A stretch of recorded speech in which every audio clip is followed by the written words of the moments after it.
Hi everyone, ನಾನು ನಿಮ್ಮ ಕನ್ನಡ ಕೋರಿ Prema. Welcome back to my channel. ಆತ್ಮೀಯ ವೀಕ್ಷಕರೇ, ಇವತ್ತಿನ ವಿಶೇಷ ಬಂದು ನುಗ್ಗೆಕಾಯಿ ರಸಮ್. ಈ ನುಗ್ಗೆಕಾಯಿ ಹೆಲ್ತ್ ವೈಸ್ ತುಂಬ ಒಳ್ಳೆಯದು. ಹಾಗಾಗಿ ಈ ನುಗ್ಗೆಕಾಯಿಯಿಂದ ರಸಮ್ ಮಾಡಿದ್ರೆ ನಿಜಕ್ಕೂ ತುಂಬ ಅದ್ಭುತವಾಗಿರುತ್ತೆ.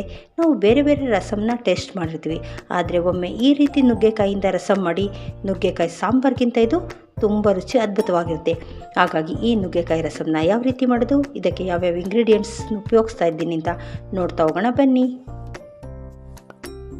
ನೋಡಿ, ಈ ನುಗ್ಗೆಕಾಯಿ ರಸಮ್ ಮಾಡೋದಕ್ಕೆ ನಾನು ಯಾವ ಪದಾರ್ಥಗಳನ್ನ ಉಪಯೋಗಿಸ್ತಾ ಇದ್ದೀನಿ ಅಂತ ನೋಡ್ತಾ ಹೋಗೋಣ ಬನ್ನಿ. ಮೊದಲಿಗೆ ಒಂದು 4-5 ನುಗ್ಗೆಕಾಯಿಗಳನ್ನ ಈ ಮೇಲಿನ ನಾರನ್ನೆಲ್ಲ ತೆಗೆದು ಈ ರೀತಿ ಚಿಕ್ಕ ಚಿಕ್ಕದಾಗಿ ಕಟ್ ಮಾಡಿ ಇಟ್ಕೊಂಡಿದ್ದೀನಿ. ನುಗ್ಗೆಕಾಯಿ ಒಂದು 5-6 ನುಗ್ಗೆಕಾಯಿಗೆ ಒಂದು 100 ಗ್ರಾಮಷ್ಟು ತೊಗರಿಬೇಳೆ ತೊಗೊಂಡಿದ್ದೀನಿ. ಒಂದು ಅರ್ಧದಿಂದ 3/4 ಬೌಲಷ್ಟು ತೊಗರಿಬೇಳೆ, ಒಂದು ದೊಡ್ಡ ಸೈಜಿನ ಬೆಳ್ಳುಳ್ಳಿ, 5-6 ಹಸಿಮೆಣಸಿನ್ಕಾಯಿ, ಒಂದು ನಿಂಬೆಹಣ್ಣಿನ ಗಾತ್ರದ ಹುಣಸೆಹಣ್ಣು. ಈ ರಸಮ್ಗೆ ಒಂದು ಪೌಡರ್ ಬೇಕಲ್ಲ, ರಸಮ್ ಪೌಡರ್ ಮಾಡೋದಕ್ಕೆ 1 ಸ್ಪೂನ್ ಜೀರಿಗೆ, ಅರ್ಧ ಸ್ಪೂನ್ ಮೆಣಸು, ಕೊತ್ತಂಬರಿ, ಮೀಡಿಯಮ್ ಸೈಜಿನ 3 ಟೊಮೆಟೊ, 2 ಸ್ಪೂನಷ್ಟು ಹಸಿಕಾಯಿ ತುರಿ, ಸ್ವಲ್ಪ ಬೆಲ್ಲ, ಸ್ವಲ್ಪ ಇಂಗು, ಜೊತೆಗೆ ಒಗ್ಗರಣೆಗೆ ಸ್ವಲ್ಪ ಎಣ್ಣೆ, ಸ್ವಲ್ಪ ತುಪ್ಪ, ಸಾಸಿವೆ, ಕರಿಬೇವು. ಇಷ್ಟು ಪದಾರ್ಥಗಳನ್ನ ಉಪಯೋಗಿಸ್ಕೊಂಡು ನಾನೊಂದು ರಸಮ್ ಮಾಡ್ತಾಯಿದ್ದೀನಿ. ಬನ್ನಿ ಯಾವ ವಿಧಾನದಲ್ಲಿ ಮಾಡೋದು ಅಂತ ನೋಡ್ತಾ ಹೋಗೋಣ. ನೋಡಿ, ನಾನು ತೊಗೊಂಡಿರೋಂಥ ಬೇಳೆನ ನೀಟಾಗಿ 2 ಸಾರಿ ವಾಶ್ ಮಾಡಿ ಇಟ್ಕೊಂಡಿದ್ದೀನಿ.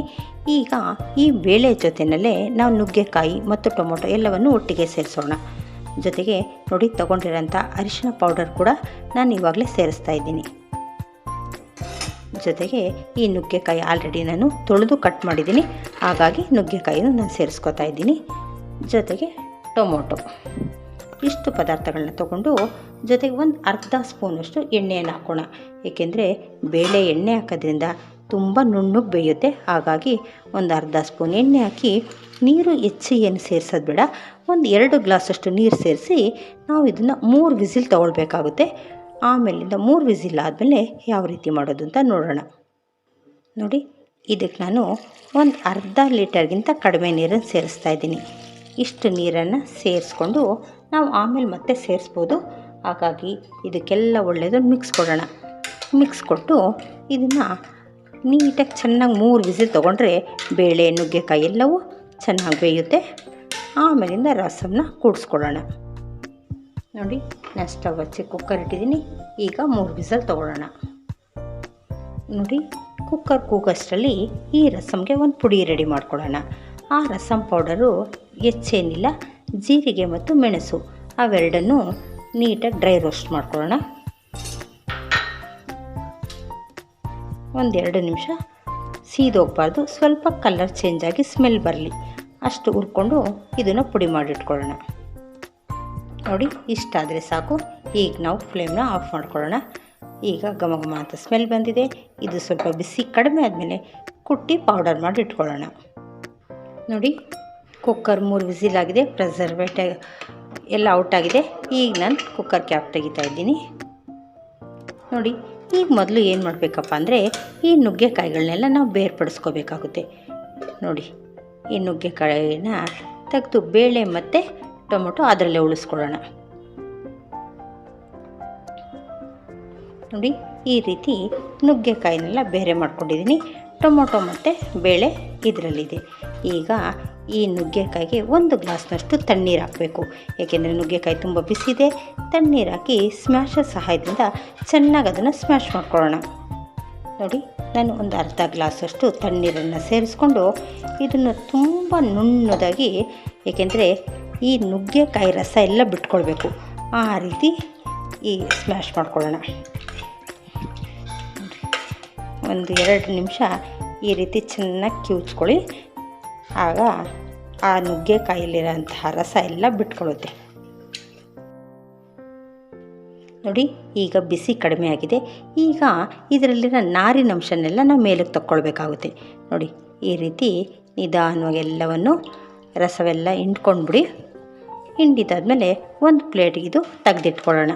ಏಕೆಂದರೆ ನುಗ್ಗೆಕಾಯಿಲಿರುತ್ತಲ್ಲ, ಆ ನಾರಿನಂಶ ಎಲ್ಲ ತೆಗಿಬೇಕಾಗುತ್ತೆ.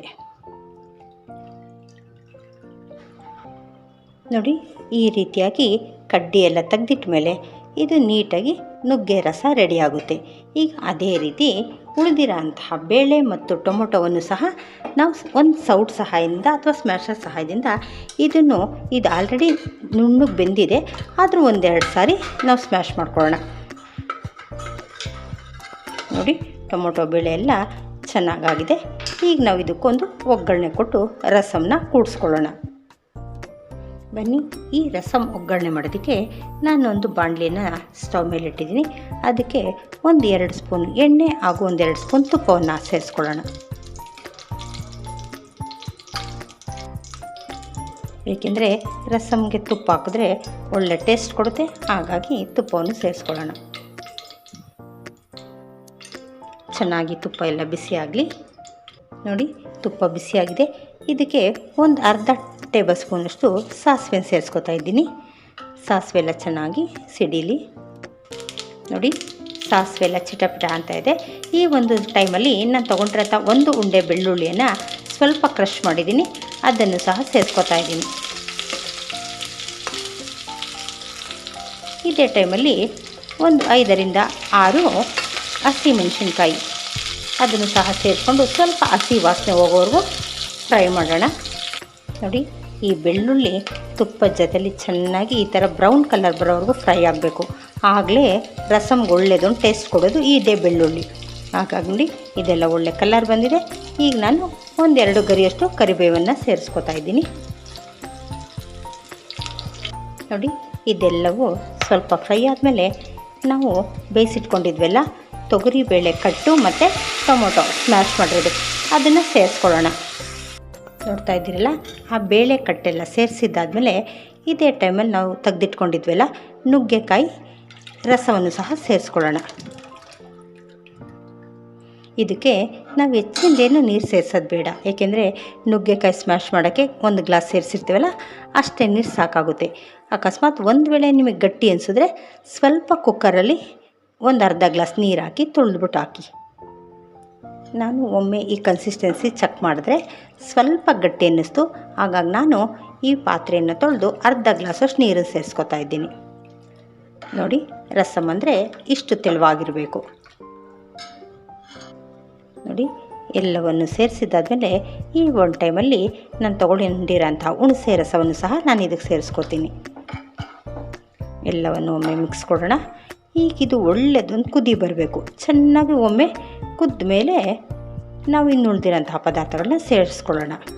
ಇದೇ ಒಂದು ಟೈಮಲ್ಲಿ ನಾನು ರುಚಿಗೆ ತಕ್ಕಷ್ಟು ಉಪ್ಪನ್ನು ಸಹ ಸೇರಿಸ್ತೀನಿ. ನೋಡಿ, ನೋಡಿಕೊಂಡು ನಿಮ್ಮ ರುಚಿಗೆ ತಕ್ಕಷ್ಟು ಉಪ್ಪನ್ನು ಸೇರಿಸ್ಕೊಳ್ಳಿ. ಇಷ್ಟಾದರೆ ಸಾಕಾಗುತ್ತೆ. ನೋಡಿ, ಈಗ ರಸಮ್ ಕುದಿಯೋದಕ್ಕೆ ಪ್ರಾರಂಭ ಮಾಡಿದೆ. ಈ ಟೈಮಲ್ಲಿ ನಾವು ತೊಗೊಂಡಿರೋಂಥ ಜೀರಿಗೆ ಪೌಡರ್ ಮತ್ತು ಪೆಪ್ಪರ್ ಮೆಣಸು ಇದು ರಸಮ್ ಪುಡಿ ಮಾಡಿಟ್ಕೊಂಡಿದ್ವಲ್ಲ ಆ ಪೌಡರ್ನ ನಾನೀಗ ಸೇರಿಸ್ತಾ ಇದ್ದೀನಿ. ಜೊತೆಗೆ 1-2 ಸ್ಪೂನಷ್ಟು ಕಾಯಿ ತುರಿ ಎಲ್ಲವನ್ನು ಒಟ್ಟಿಗೆ ಸೇರಿಸೋಣ. ಜೊತೆಗೆ ಒಂದು ಅರ್ಧ ಸ್ಪೂನಷ್ಟು ಬೆಲ್ಲ ಎಲ್ಲವನ್ನು ಸೇರಿಸಿ ಒಳ್ಳೆಯದೊಂದು ಮಿಕ್ಸ್ ಕೊಡೋಣ.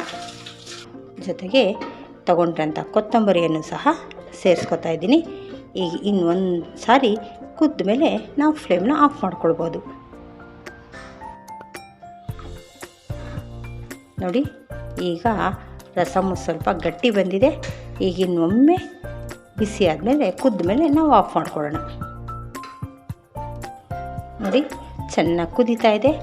ಇಷ್ಟು ಕುದ್ರೆ ಸಾಕಾಗುತ್ತೆ. ರಸಮ್ ಸ್ಮೆಲ್ಲು ಘಮ ಘಮ ಅಂತ ಬರ್ತಾ ಇದೆ. ಈಗ ನಾನು ಫ್ಲೇಮ್ನ ಆಫ್ ಮಾಡ್ಕೊತಾ ಇದ್ದೀನಿ. ನೋಡ್ತಾ ಇದ್ದೀರಲ್ಲ, ಅದ್ಭುತ ರುಚಿಯ ನುಗ್ಗೆಕಾಯಿ ರಸಮ್ ಸವಿಯಲು ಸಿದ್ಧವಾಗಿದೆ. ನಿಜಕ್ಕೂ ಈ ರೀತಿ ಒಮ್ಮೆ ಮಾಡಿ ನೀವಂತೂ ಒಂದು ತುತ್ತು ಹೆಚ್ಚೇ ಊಟ ಮಾಡ್ತೀರಾ. ಹಾಗಾಗಿ ನಿಮ್ಮೆಲ್ಲರಿಗೂ ಈ ರೆಸಿಪಿ ಇಷ್ಟ ಆಗಿದ್ರೆ ಲೈಕ್, ಶೇರ್, ಸಬ್ಸ್ಕ್ರೈಬ್ ಮಾಡೋದನ್ನ ಮರಿಬೇಡಿ. Thank you.